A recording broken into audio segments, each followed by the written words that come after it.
Friends, welcome to காயுஸ் Kongunadu சமையல். இப்போ என்ன பார்க்க போகிறோன்னா 3 வகையான டிஃபன் ரெசிபிஸ் தான் பார்க்க போகிறோம்.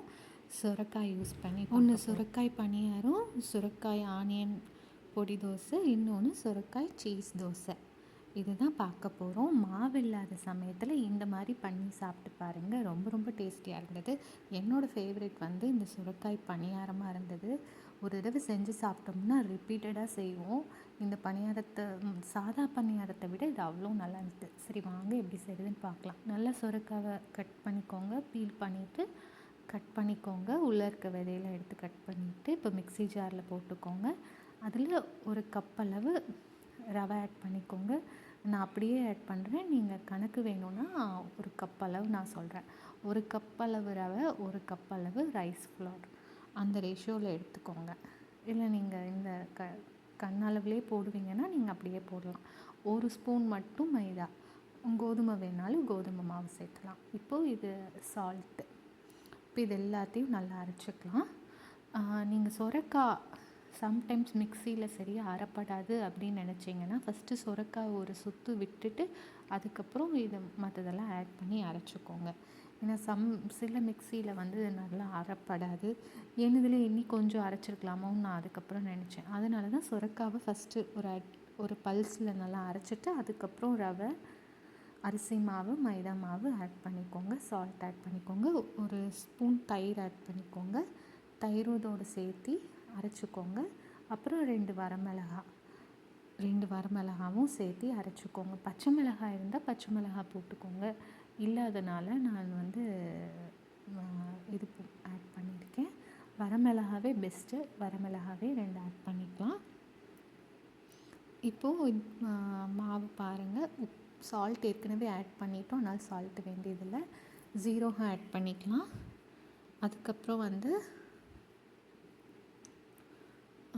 பெப்பர் பவுடராக ஆட் பண்ணிட்டேன். ஏன்னா பெப்பர் கடிப்படும்போது அது இதாக இருக்கும், அதனால் நான் பெப்பர் பவுடராக ஆட் பண்ணியிருக்கேன். அதுக்கப்புறம் கொஞ்சம் பெருங்காயம் ஆட் பண்ணுறேன். கருவேப்பிலை கொஞ்சம் கட் பண்ணி ஆட் பண்ணிக்கிறேன். மல்லி இலை எல்லாத்தையும் ஆட் பண்ணிக்கலாம்.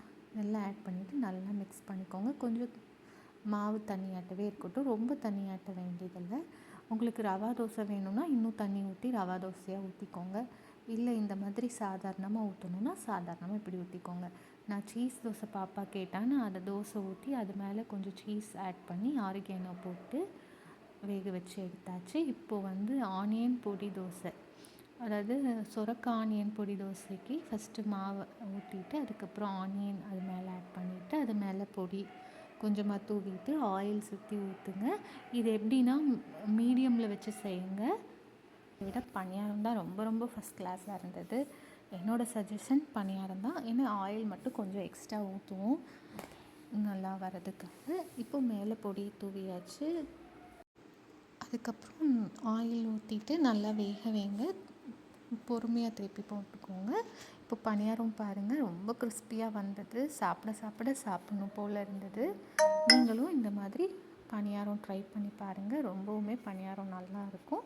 மிஸ் பண்ணாமல் சாப்பிட்டு பாருங்கள். இந்த சுரைக்காய் பணியாரம், சுரைக்காய் சீஸ் தோசை, அதுக்கப்புறம் சுரைக்காய் ஆனியன் பொடி தோசை 3மே ரெடி ஆகிடுச்சு.